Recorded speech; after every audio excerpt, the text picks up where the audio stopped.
येतात? आनंदाच्या भावना येतात. तेव्हा तेव्हा कधी कधी आनंदाची अश्रू सुद्धा डोळ्यात येतात. ज्याप्रमाणे आपल्या शाळेमध्ये तुम्ही पाहिलंय त्या श्रावस्ती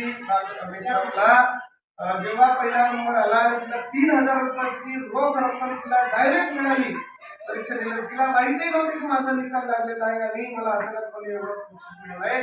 तेव्हा तिच्या डोळ्यातील अश्रू तुम्ही आनंदाचे पाहिलेले, बरोबर आहे? ते कोणते अश्रू होते? आनंदाचे अश्रू होते. एखाद्या वेळेस समजा वाईट घटना घडली आपल्या घरामध्ये, तर आपल्याला कोणते अश्रू येतात? ऐकायचं. ओके. आणि आता या ठिकाणी आपल्या ठिकाणी गट क्रमांक 5वा या ठिकाणी सादरीकरणासाठी तयार आहे. सगळ्यांनी शांततेत ऐकायचं आहे, काही द्यायचं नाही. या घटकावर परिणाम होणारा प्रसंग. गीताने सरलापेक्षा जास्त बोल केले. सरल्याची भावना, तिची भावना रागाची होते. तिच्या भावनामुळे तिने केलेले कृती. तिला राग आला की मी तिला शिकवलेले आणि तिने जास्त बोलली. कृती केली. तिला आनंद झाला की मी छान खेळतो. बास्केटबॉल जिंकलेस म्हणून मी बक्षीस जिंकलो. ते बक्षीस मी तुझ्या करत आहे. रंग रंगुल्या सान सानुल्या गवत फुला रे गवत फुला असा कसा रे मला लागला सांग तुझा रे तुझा गळा. मित्रा संगे माडावरती पतंग उडवीत फिरताना तुला पाहिले गवतावरती झुलता झुलता असताना विसरून गेलो पतंग.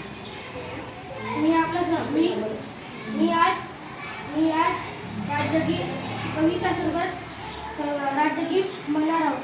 जय जय महाराष्ट्र माझा, गरजा महाराष्ट्र माझा, भीतीनं आम्हा तुझी रुढी ही गडगडणाऱ्या नभा, अस्मानाच्या सुलतानीला जवाब देती दिवा. जेव्हा गाय तिच्यामध्ये दिसते मला तवा माझी माय. सुट्टीमध्ये जेव्हा मी येत होतो घरी, उसन पासन आणून खाऊ घाले नाना परी. करू नको घाई म्हणे पोट भर खाय, तिच्यामध्ये दिसते मला तवा माझी माय. तिच्यामध्ये दिसते मला तवा माझी माय. तुम्ही सगळ्यांनी चांगलं गाणं म्हटलंय, तर आज या गीत गायनाच्या निकाल घेणार लावून घे. या गीतामध्ये निधीचा नंबर लागला आहे.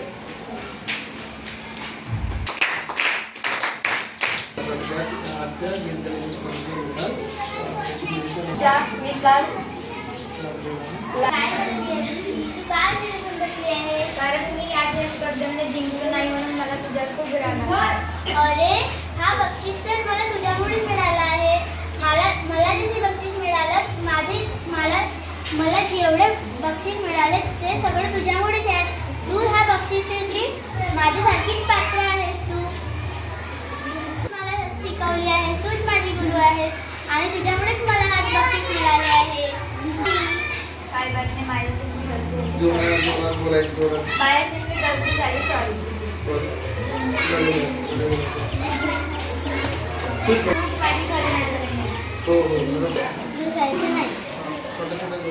त्या प्रसंगावरून आपल्या दोघांमध्ये नाराज व्हायचं नाही. बरोबर आहे. छान केलं, सुंदर केलं. अजून तुम्ही छान करू शकता. याला तयारी केल्यावर चांगलीच होईल, आहे की नाही? अगदी वेळ झाला होता, बरोबर आहे. आता बसलेल्या विद्यार्थ्यांनी सांगायचं आहे की या ठिकाणी कोणकोणत्या भावना तयार झाल्या छोट्या छोट्या प्रसंगाच्या वेळेस, बरोबर आहे. सुरुवातीला, मधात, शेवटी कोणकोणत्या भावना तयार झाल्या? जेव्हा त्या दोन्ही मैत्रिणी मिळाल्या तेव्हा त्या दोन्हीला आनंद खूप झाला. म्हणून ते दोन्ही एकमेकांना भेटल्या. तुझ्या मैत्रिणीने तुला गाणं शिकवले आणि तुझा नंबर नाही लागला तर ते रागावर आली.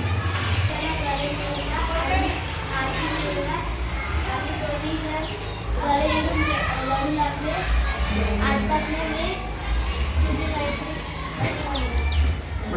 ही कोणती भावना तयार झाली मग? आपुलकीची भावना. कोणती भावना? आपुलकीची भावना.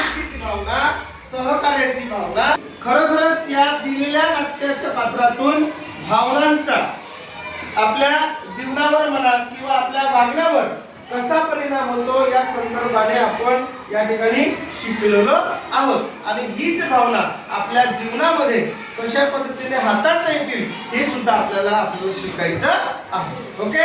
वेगवेगळ्या प्रसंगी आपले आई वडील सुद्धा बोलतात, मित्र बोलतात, समाजामध्ये बरेचसे व्यक्ती बोलतात, त्यावेळी मात्र अशा भावनांवर कसं नियंत्रण ठेवायचं, या भावनांचा कसा आपल्या वागण्यावर परिणाम करायचा हे सुद्धा आपल्याला